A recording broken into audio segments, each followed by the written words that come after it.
experience in Pittsburgh last year just really woke me up, and it was a good experience. I'm sitting in a bookstore, and there weren't many people. I was being ignored. Let's put it that way. You know, you're sitting in this section, and they look at you quick, and they run away almost like they don't want to talk to you.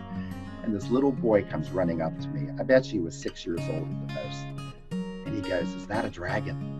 The cover was there, and I says, "Yes, it is." And he goes, "I like dragons." And I says, "Oh, I like dragons too." "Is this about dragons?" I said, "Well, it's a little bit about dragons, but it's about a boy," and we're talking, and then his mother comes over, and she's almost like saying, come on, you know, because he was bothering me in a way. And he says, I want to get this book, Mom." And she says, "Okay, yeah. She says, "Well, we're going to go out. We'll be back." And I figured, that's that. About a half an hour later, you hear the footsteps. Kids are cute. They're wonderful. He runs up and he grabs a book and he says, "Sign this."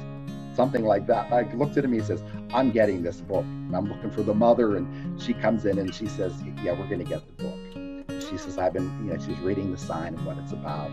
And then she said, "I've been reading him Harry Potter. We finished it, and he really enjoyed it." And I says, "Well, if he enjoyed Harry Potter, he'll like this book." And so anyway, we're talking, and she says, "Is it going slow for you? I see nobody's over here." And I says, "Well, yes, it is. It's been a slow day, and you're watching the clock tick by." And she said, "Well, I'm going to tell you a story. This is true." She said, "I grew up in the Midwest, and my mother was a librarian, so of course reading was big in our family. And anytime there was a new author or whatever, she would take me to a library, and I think I met every author that ever was there.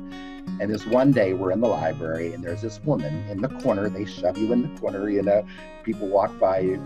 And she looked lonely sitting there. So I wasn't that old, maybe 8 or 9. And I walked up to her, introduced myself, and she introduced herself. And I asked her, "What's your book about?" And she said, "Well, it's about a boy who's a wizard." And she's going on and on. She said, "Oh, it sounds interesting." My mother came over and we bought the book. And I told the lady, "Well, good luck with you and your book." And so she signed my book, J.K. Rowling. And she says, of course, it was Harry Potter. And she says, "I hope you're as successful as J.K. Rowling." She says, "And maybe I can say, my son ran up to you when you weren't known." And that really made me feel good. You know, I thought, wow, J.K. Rowling had her start too. So we all start, and we all are unknown in the beginning. So I found it very exciting.